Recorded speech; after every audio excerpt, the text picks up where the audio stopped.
Great. So we are talking about film distribution channels is well today, and how they basically have evolved, are evolving, and changing the film industry, hopefully for the better.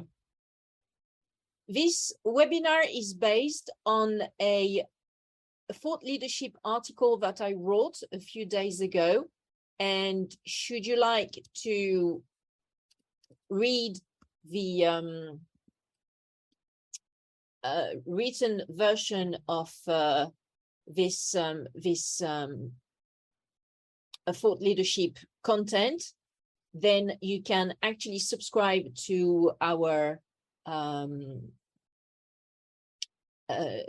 content on our website, crefovi.com. So if you go on store, and you can find the yearly subscription plan, which is £100, and for the French version, it's €100 on crefovi.fr/store. Okay. Obviously, we've come a long way since the 20s, when the film industry was invented, and the distribution channels and media that exist today are very different from what used to be in existence at the beginning. I mean, film distribution, which is also called film exhibition and film distribution and exhibition, is the process of making a movie available for viewing by an audience. And this is usually this work of film distribution, the task of a professional film distributor, who would determine the marketing and release strategy for a film, for a movie, and the media, the support by which a film is to be exhibited or made available for viewing. So the film may be exhibited directly to the public through movie theaters, television, or personal home viewing. So that includes physical media, video on demand, download, television programs through broadcast syndication. And so let's talk about the movie theaters, which were really the first medium on which films were basically projected. And so the first screening ever was done in Paris in December 1895 by the Lumière brothers, and they screened 10 short films that they had made with their own cinematograph. After that, and during the first decade of the motion pictures, so in the at the beginning of the 20th century, the demand for movie, as well as the amount of new productions and the average runtime of movies, became such that it became viable to have theaters that would no longer show live acts, but focus only on films. And so some movie theaters were created. Apparently, the first one was in the Eden Theatre in La Ciotat in France, in the south of France, which showed the film called L'arrivée d'un train en gare de La Ciotat in 1899. And then the US also was very quick to catch up, and quite a few theaters were created, and you could a lot of them you could actually go and see a movie for only 5 cents, so a nickel, and that's why they became to be known as Nickelodeons. So they flourished between 1905 and 1915. So after that, there was accelerated sophistications of movie theaters, and through, in particular, the creation of multiplexes and megaplexes, even drive-ins where you can just stay in your car and watch a film.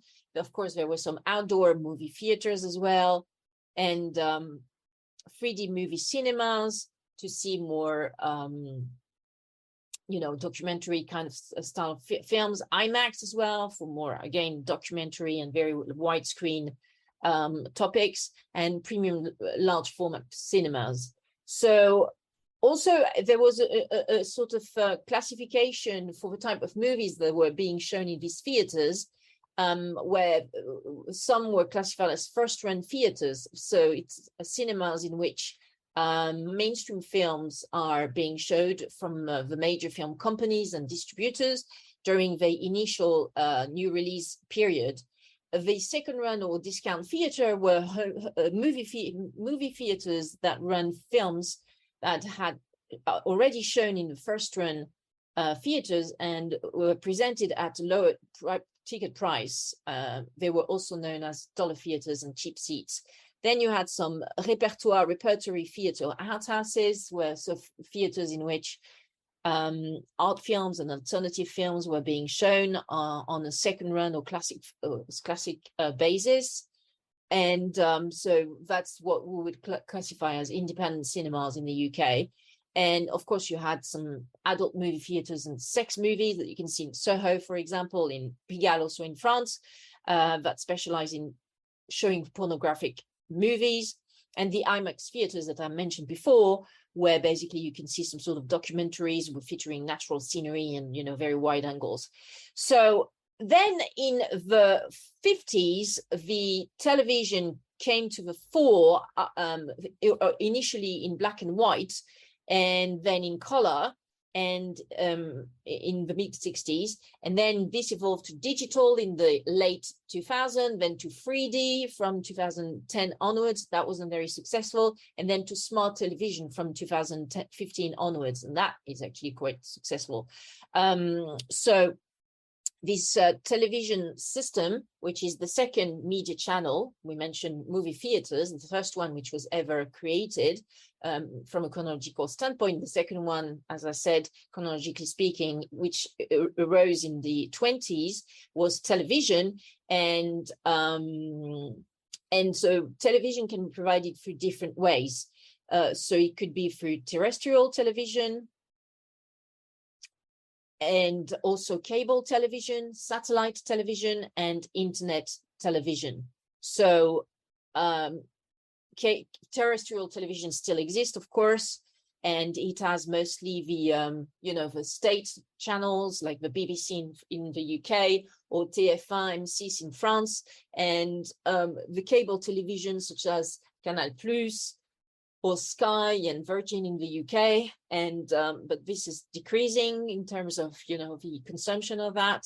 Then you have satellite television as well, and also internet television, online television, which is basically also the it covers the delivery of television series and other video content over the internet by video streaming technology. So it usually internet television uses mostly streaming.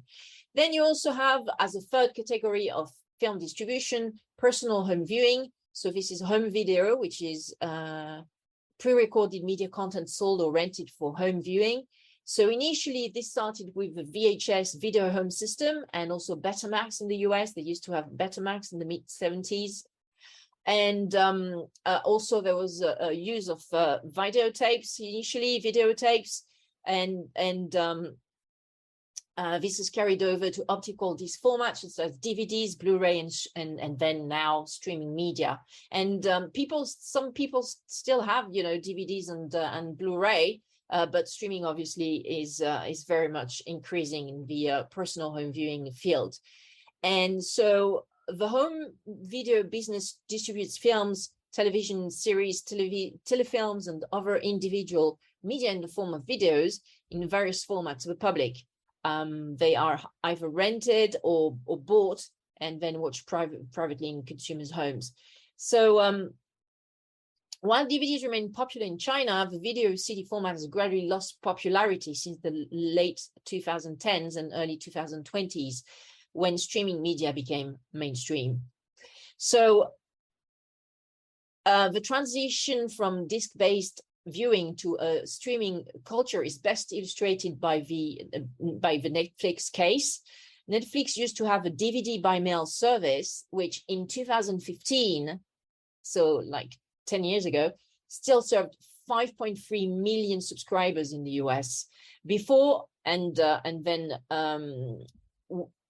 while it was also expanding its streaming services, in 2015 again, Netflix had 65 million members. So it's interesting to see that Netflix at the time was balancing out, male DVD by mail subscribers with streaming subscribers. I suppose that today in 2022, the DVD by mail service subscribers must have diminished enormously. So alongside early entrant Netflix, the film streaming business counts the following streaming services: online video platforms, so OVPs as they are called, which are productized services that enable users to upload, convert, store, and playback video content on the internet, often via a structured, scalable solution that can be monetized, such as Brightcove, Kaltura, PowerStream, and Clickstream. Two of the big players in this OVPs sector were Oyola and Sorensen Media, but they have now disappeared.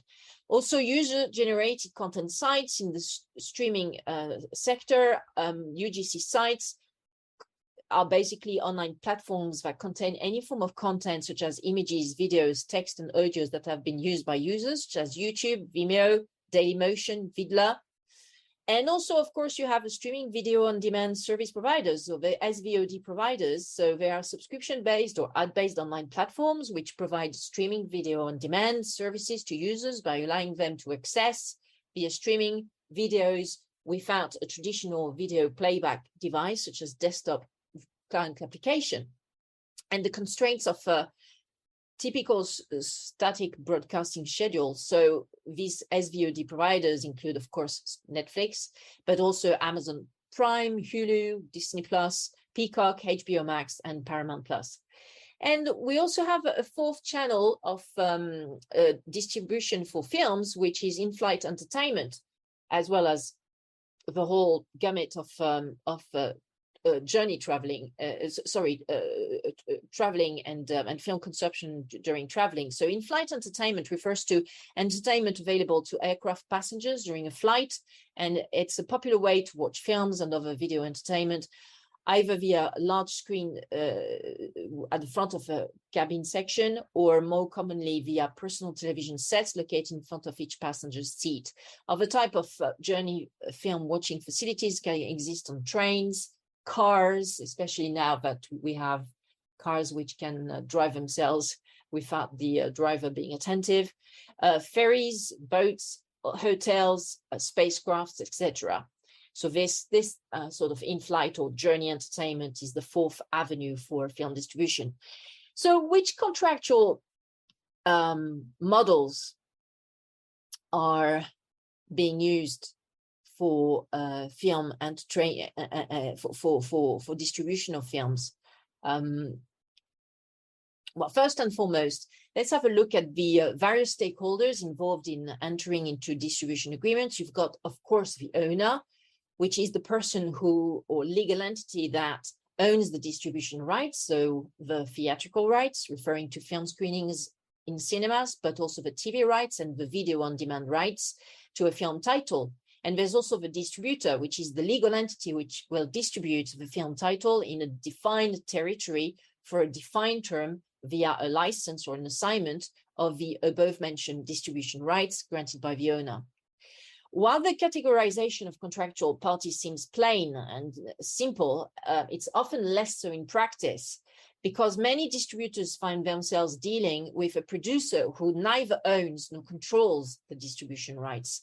So therefore, to identify the owner, a review of a chain of title, which is the process whereby the documentation that establishes proprietary rights in a film is reviewed in detail in order to clarify who exactly owns such rights, must be performed. So a chain of title must be performed. Also, like producers, there are many different kinds of entities that go by the name of distributors. While they do not all have the same function or structure, that functional structure is critical for the owner to understand, as it will determine, among other things, the resources of the distributor, their business practice, as well as of how many different parties are taking a piece of the revenues generated by the owner's motion picture before any of it will come back to the owner's pockets. As set out on the professional versions of the website IMDb, when one opens the company's drop-down menu to click on distributors, one will find that what appears to be an enormous amount of companies, literally thousands of them, that define themselves as distributors on this database, the professional version of IMDb. This list of distributors can be subcategorized through major studios, which are also called majors and studios, such as Warner Brothers, Paramount, Universal, Disney, Fox, and Sony Pictures, which, due to their size, can distribute directly, including via subsidiaries and affiliates throughout most of the world. Their size typically makes their majors less flexible in their agreements, and their size typically makes the majors less flexible in their agreements, more likely to rely on precedent, and more concerned with their liability as the deep-pocketed party in any transaction, as well as with a release of major films, which are movies in the highest budget range, i.e. $100 million and above, which they tend to be the exclusive distributors of. Then the second subcategory of distributors are the independent distributors, also called the mini majors, such as Lion Gates, and now defunct the Weinstein Company, infamously famous, STX as well, which is, and also the now defunct Broad Green, which in the USA maintain their own theatrical distribution through licensing their pictures to movie theaters and then collecting their share of box office receipts from cinemas. They also have some home video distribution in place, those mini majors, although the physical distribution of DVDs may be serviced by a major. And they also license directly to VOD and television. And outside the USA, they license their motion picture territory by territory to local distributors, although some, like Lionsgate, may also have ownership in one or more of their foreign distributors as well. So alongside those majors, the major studios, the independent distributors, you also have divisions of the majors, which with their own personalities and histories, such as Universal-owned Focus, Sony-owned Screen Gems, Disney-owned Searchlight Pictures, Warner-owned New Line, which in the USA have access to a parent company's distribution operations, but typically administer their own marketing, and outside the USA may be able to use the parent company output deals and other distribution advantages, and also act as a foreign sales agent, licensing territory by territory. Then, as another category, subcategory of distributors, you also have sales agents such as Film Nations and XYZ Films, which, although technically not distributors, since they do not generally own the copyright distribution rights in the pictures that they license, they are mandated by the producer and copyright owners to market their picture to foreign distributors, to negotiate territorial agreements with those distributors, often on a pre-buy basis, before the picture is even produced, and to deliver a picture to the distributors when it is completed, all on behalf of the owner as his or her exclusive agent. Then another subcategory of distributors are also the financiers and production companies such as Participant, Rat Pack, and Legendary, which, although being listed as distributors on the IMDb platform, are not, with a clarification that many significant production companies maintain the in-house capability to also directly license the pictures they produce to foreign territorial distributors, such as foreign sales agents. And last but not least, the SVOD providers, which I mentioned before, such as Netflix, Amazon Studios, and Disney+, although they are better characterized as end users rather than distributors in the various territories in which they operate, and the distribution agreements are more properly characterized as digital licenses, are distinguished primarily by the fact that there is no division of revenues involved. Netflix, for example, is not sharing the subscription fees it receives with any owner of the intellectual property rights on the film. Thus, even when Netflix acquires all the worldwide rights in perpetuity to a motion picture prior to production and bills it as a Netflix original, they agree to make a fixed buyout payment with no additional net profits, royalties, or other accountings to this owner. Now that the various parties to a distribution agreement have been identified, as we just mentioned, the majors, the mini studios, the independent distributors, the divisions of the majors, the sales agents, the financiers and production companies, and the SVOD providers. So now that we've identified these various parties, let's delve into the main types of film distribution agreements available on the market. Shall we? So the acquisition agreement is an agreement that may be used by a US-based distributor to acquire the rights in all or many media in the US and often Canada, the so-called domestic market. So many of the provisions in this acquisition agreement reflect the leverage that US distributors have by virtue of the importance of a domestic territory, both because of its size and the usual leading role US release takes in marketing English language movies worldwide. Then there is also the IFTA distribution agreement, which is a template form provided by the Independent Film and Television Alliance, IFTA, which is the self-described global trade association for the independent motion picture and television industry. So the distribution agreement is used in many variations, primarily by foreign sales agents when licensing motion picture rights to foreign territorial distributors. So many of the differences between this IFTA distribution agreement form and the acquisition agreement serve to illustrate the relatively weak leverage of typical foreign distributors, excluding those in major foreign territories such as China, the UK, France, and Japan.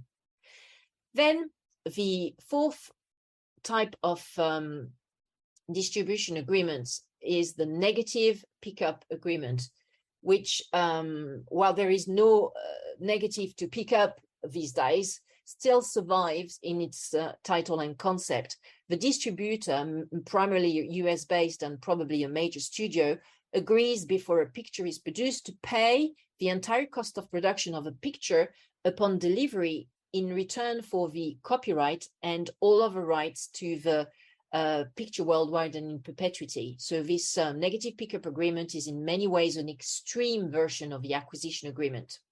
And then last but not least, the sales agency agreement, in which no distribution rights are granted to the sales agent. So this is not really distribution agreement at all, yet the agent is engaged by the copyright owners or the filmmaker to find, negotiate and enter into distribution agreements on behalf of the filmmaker as its exclusive agent. So in this sales agency agreement, the approvals and controls shift to the filmmaker, and the sales agent typically provides no advance or minimum guarantee, of course, to the filmmaker. So sales agents, however, often play a significant role in assisting filmmakers finance their pictures through pre-sales. More on this later. So some of the crucial provisions set out in the film distribution agreements are, well, the picture specifications to identify the commodity that the distributor is purchasing or licensing, such as its title, the date it was screened by the distributor, the promised rating, which is usually formulated with reference to the Motion Picture Association of America categories, but also sometimes include local rating designations as well.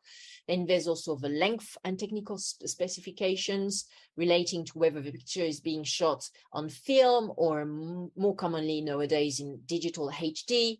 And also if a distributor is acquiring distribution rights earlier in the production process, screenplay, genre, production budget, cast, director.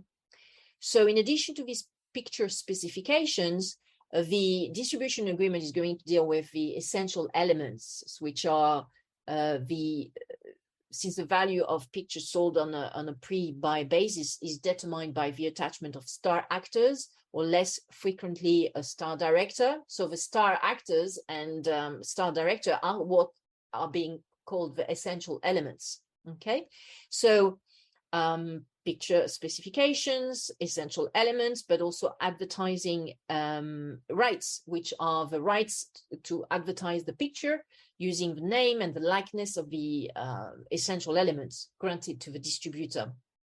Then the approvals of the respective distributor or agent, which may range from almost none in the sales agency agreement to virtually total control of every production element and aspect and the respective agreements relating to those elements in the negative pickup agreement. So it's like very different, the range for the approvals of a respective distributor. And then also another very important element of a distribution agreement is, of course, its term, which in large territories such as the US may extend for 15, 25 years, or even perpetuity sometimes, while is usually 7 years from delivery of a picture to the distributor in smaller foreign territories.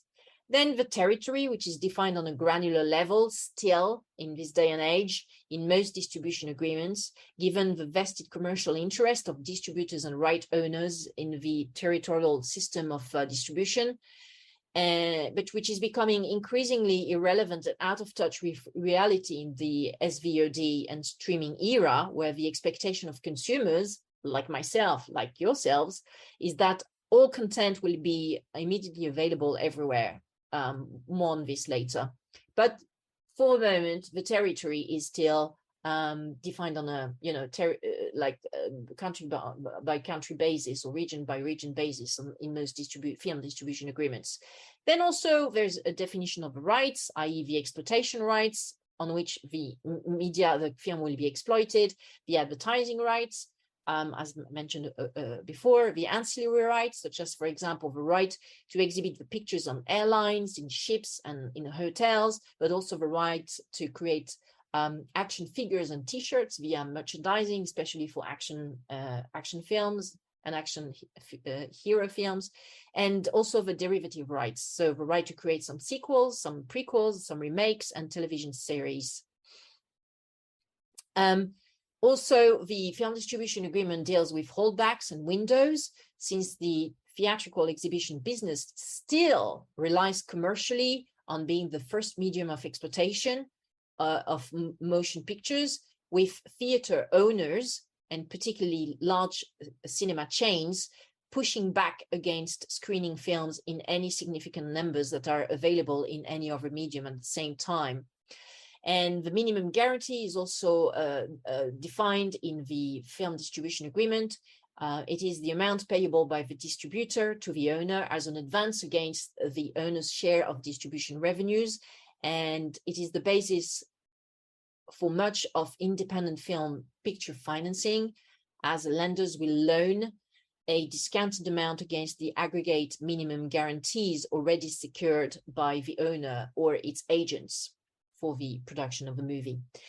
Also, the gross receipts and the application are being defined and structured through the provisions of the film distribution agreement. So the gross receipts mean the revenues actually received by the distributor, less off-the-top deduction of certain limited expenses, such as the collection costs and the bank fees, but also less distribution fees, formulated as a percentage of gross receipts, and less distribution expenses, in particular advertising, attending film markets such as Cannes, Toronto, the IFTA's AFM in Santa Monica, and Berlin in February each year, and less also the recoupment of the minimum guarantee. And last but not least, the theatrical release commitments, which despite the ongoing disruption of a traditional motion picture theatrical release model by SVOD providers and UGC sites, remains the holy grail of many filmmakers sought after for the prestige, exposure, and potential financial bonanza that they believe their picture and career deserve. So, for example, I'm sure you remember that Christopher Nolan and also Wes Anderson refused to have their films released during the pandemic years in 2020 and 2021 because of the lockdowns, and they absolutely wanted to have a theatrical release.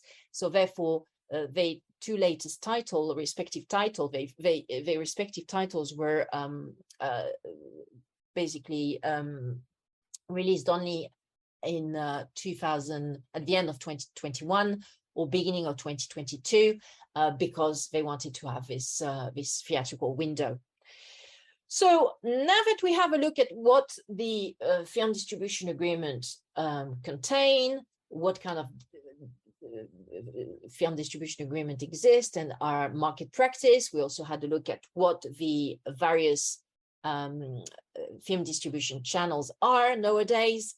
Now let's have a look at how streaming changed the game in the in film distribution. It's been almost a revolution for the film distribution business. Well, while the music industry was plagued by the likes of Napster and in the early noughties, the film sector has also been seriously disrupted by the consumer's ability to download peer-to-peer files, in particular video format files such as .mp4 or .mov illegally on the internet. So illegal peer-to-peer websites such as Emule, Qt BitTorrent, uTorrent, and CDAR still exist today, but consumers may prefer to use illegal SVOD providers such as Popcorn Time, which are much easier to use. And they are widely available and still very much in use, actually. So this acceleration into the digitalization of film distribution, thanks to better internet connections and speed, as well as the above-mentioned peer-to-peer technology, has permanently and negatively and also irremediably affected the scale of film distribution in all other non-digital medium, such as movie theaters, of course, but also TV networks, DVDs, Blu-ray, etc. So all these other non-digital media have suffered, and consumers nowadays favor watching content via the streaming or internet television, as opposed to going to the cinema, watching TV, and watching DVDs and Blu-rays, etc. So if we still develop this comparison with the film industry, we can see that the music industry understood very swiftly that CDs, cassettes, vinyls, and mini discs were things of the past, and decided to take back control of the narrative by making music streaming legal as quickly as possible via subscription-based or ad-based digital service providers. So tech companies, high-tech companies providing music streaming services such as Apple Music, Spotify, Deezer, Tidal, and Amazon Music. They're called DSPs, digital service providers. And so these easily affordable monthly subscription plans offered by these DSPs gave a fatal blow to peer-to-peer music sites in the mid-noughties, since consumers would rather pay between £5 to £20 per month and to access catalogs of millions of songs, rather than spend time, energy, and effort, not to mention as well risking having the internet connection terminated by the internet service provider for acts of piracy, downloading files.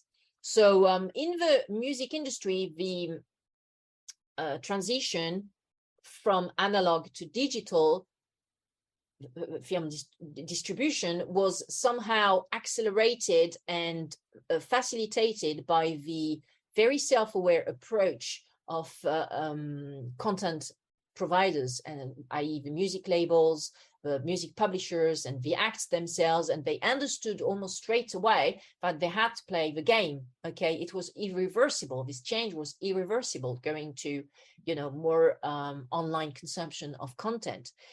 However, the film industry was and still is way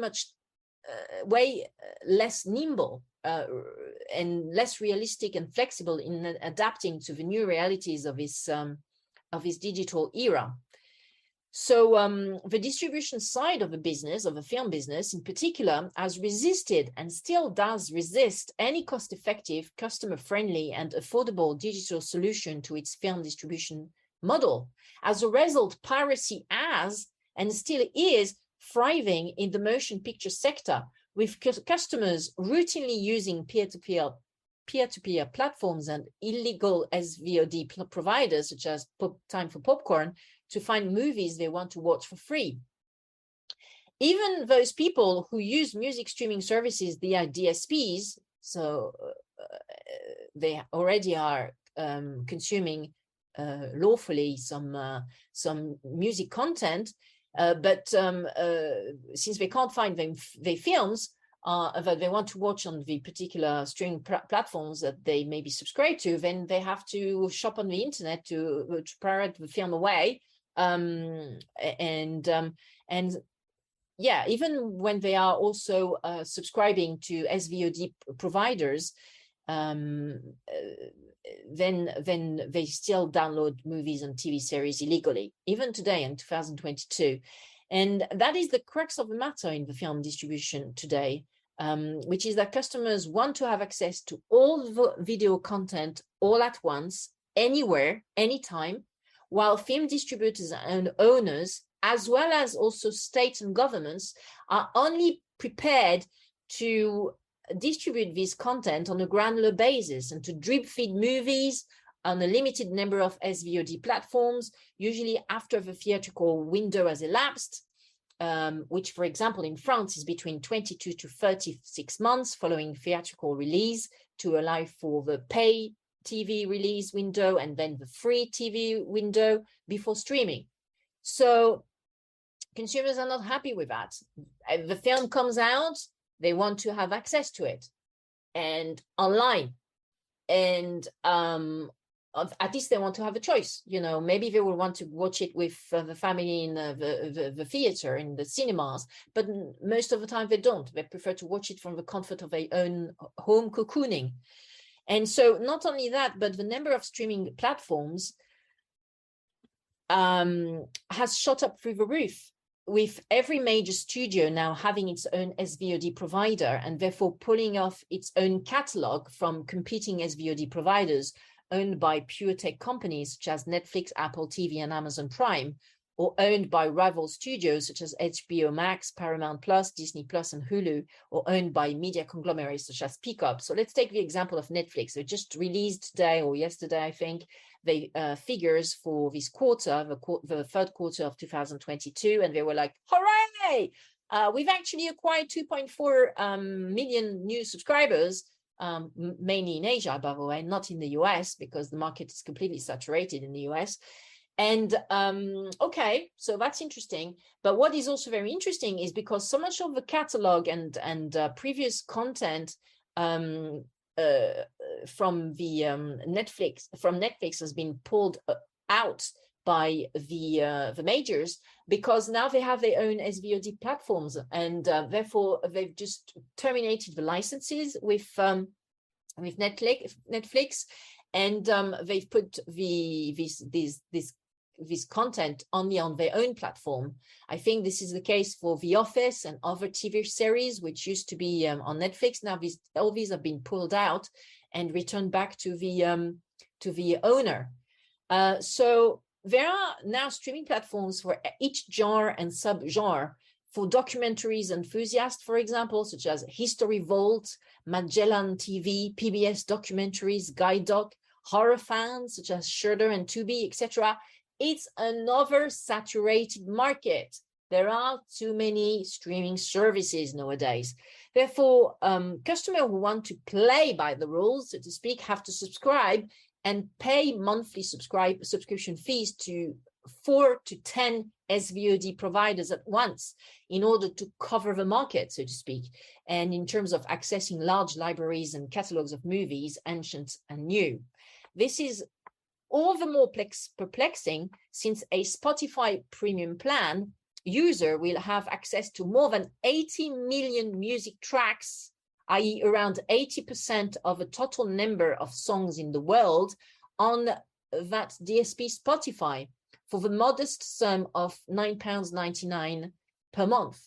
So there's here a sort of complete, if we look at this comparison with the music industry, there's just like this complete disconnect here. Why would consumers pay £10 per month or €10 per month to have access to 80 million songs, i.e. almost everything in the catalog of songs worldwide, while for movies, they will have to pay £500 or €500 per month to be able to see, probably 25 to 30% of the catalog of all films released in the world. Something is not clicking here.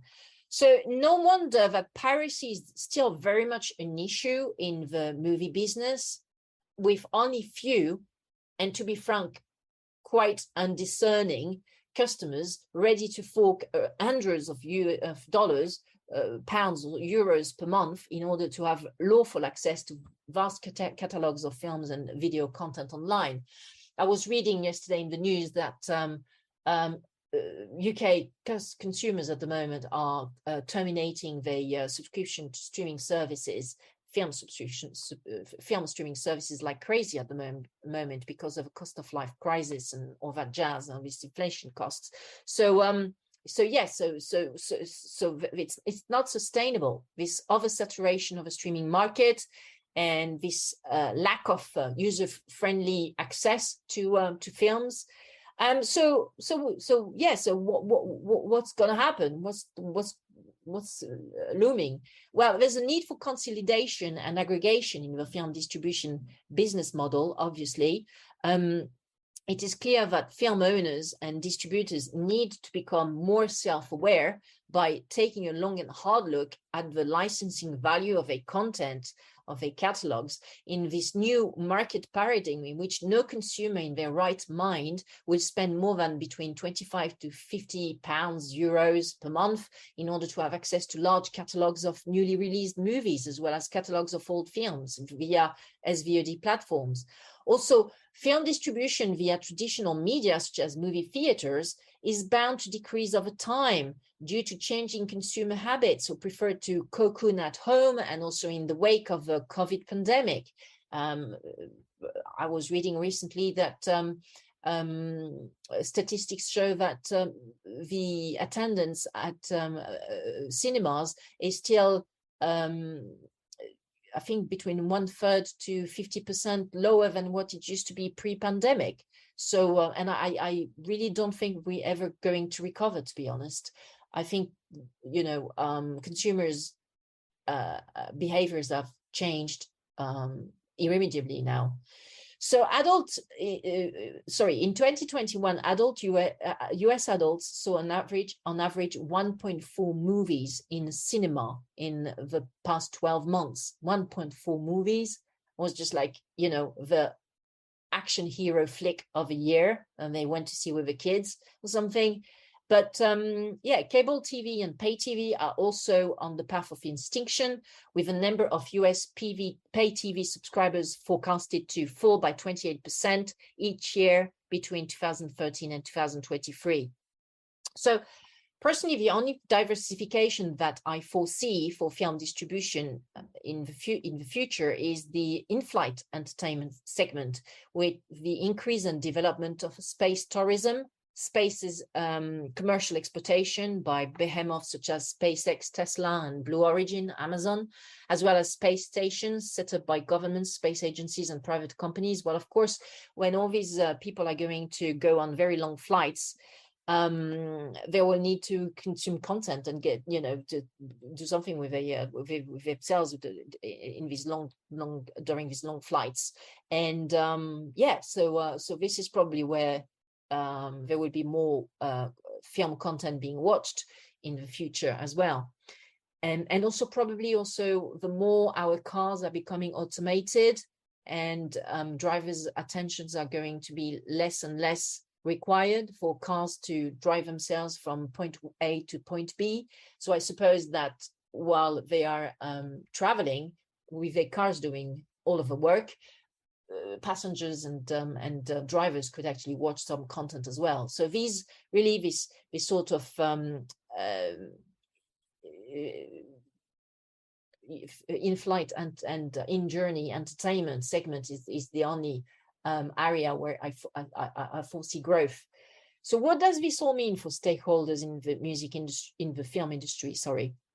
Well, since the development of the above mentioned in-flight entertainment segment is a very long-term game, obviously, because we're not routinely going to space yet, as far as I'm aware.